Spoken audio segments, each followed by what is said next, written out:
Doroteja Dolinšek je študentka Likovne akademije v Ljubljani zadnjega letnika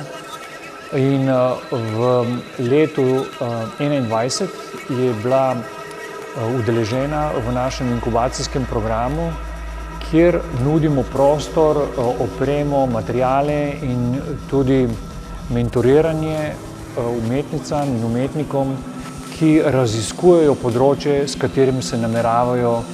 umetniško ukvarjati. Cel program traja 1 leto in na koncu tega raziskovalnega obdobja se predstavi, do kje so raziskovanja in ugotovitve segle. Pri Doroteji smo v resnici že na koncu samega inkubacijskega procesa dobili nek prototip inštalacije, ki smo jo potem ob priliki predstavljanja na Ars Elektroniki v Linzu v letošnjem septembru še dogradili in Doroteja jo je od septembra do danes še dodatno razvila, tako da predstavljamo v kapelici 3. iteracijo te umetniške zgodbe, ki pa seveda ima sama po sebi še nekaj prostora za razvoj. S to inštalacijo nameravamo gostovati po galerijah, ki jih imamo v mreži KONS platforme po vsej Sloveniji, tako da bo priložnost zanjo, da razvije to inštalacijo, še veliko.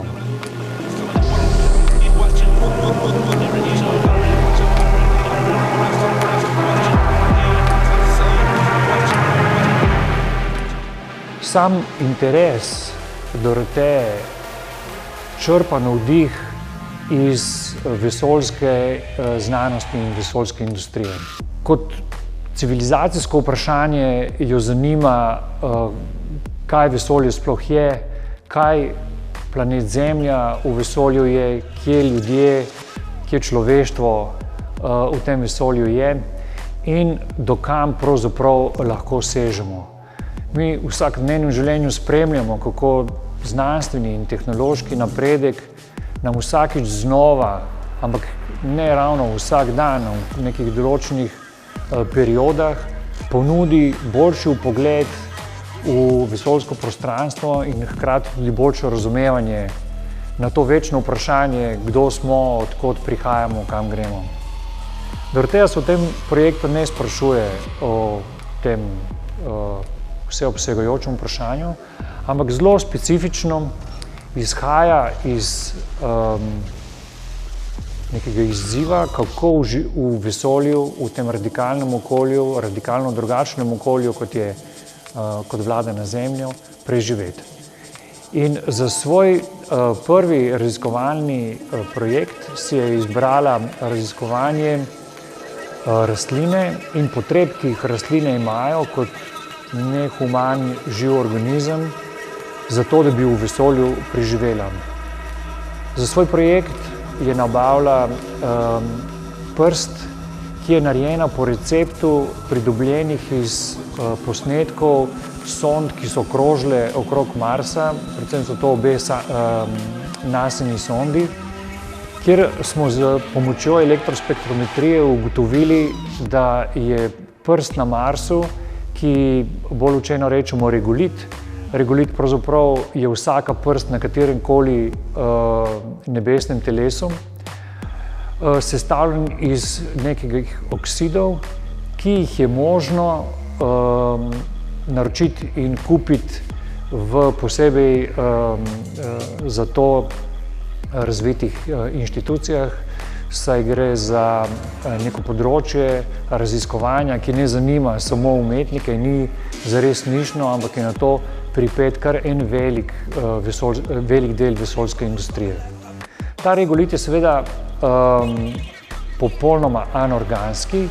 in zato, da bi v njem rastlina lahko preživela, je potrebno to prst spremeniti v plodno. In avtorica se je odločila, da v spreminjanje te prsti investira vse svoje telo, kar pomeni, da to prst zaliva in to rastlino, ki jo ustavi, to seme, ki ga ustavi, to prst, da vzklije. Namreč seme ima še vedno dovolj zaloge hrane v semenu, da lahko požene ta prve liste, zaliva z svojimi telesnimi tekočinami. Gre za urin, iz katerega pridobiva vodo, gre za en del urina, iz katerega se pridobivajo hormoni in feromoni, ki so za to potrebni,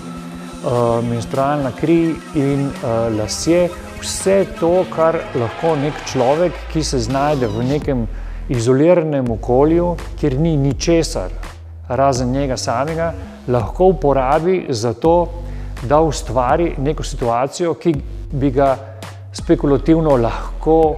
preživela. Se pravi, imaš svoje telo in gre dobesedno za nek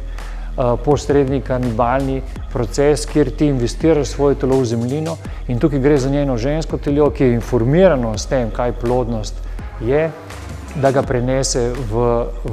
skozi projekt in skozi proces v samo zemljo, ki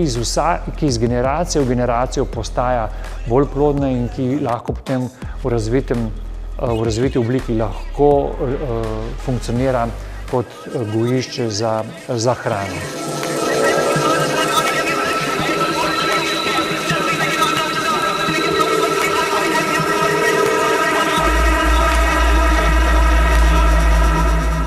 Sama inštalacija je zastavljena tako, da je na tekočem traku, ki je 1,5 metra dolg, se 2 mm na uro, se pravi 5 cm na dan, in premika ta zemljina, ki potuje od enega konca do drugega konca v enem mesecu. V tem mesecu rastlina vzklije in usahne in postane s tem organski del, poleg vseh teh tekočin, s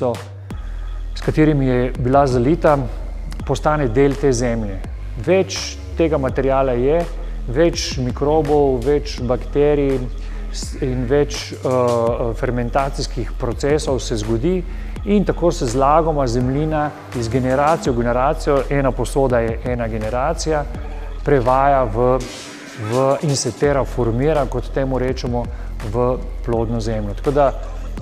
cel sistem, ta robotizirana inštalacija, ki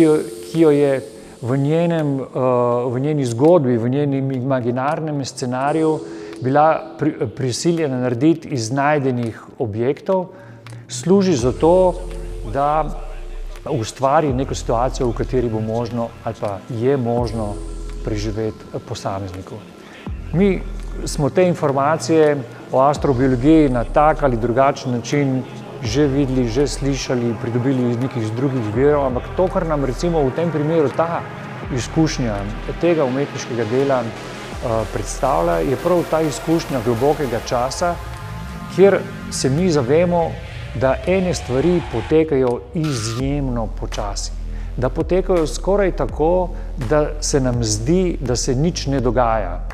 In tukaj lahko vidimo recimo pri prenosih, na katere je ta tekoči trak pripet, kako se prvi prenos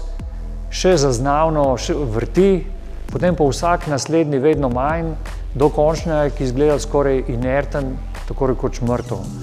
In skozi to izkušnjo te počasnosti mi lahko začutimo velikost te geste, tega donkihotovskega napora, da bi v tem dolgem času, ki je lahko milijon let, proizvedli nekaj, kar se je sicer v zgodovini vesolja že dogajalo, da smo lahko tukaj, kjer smo.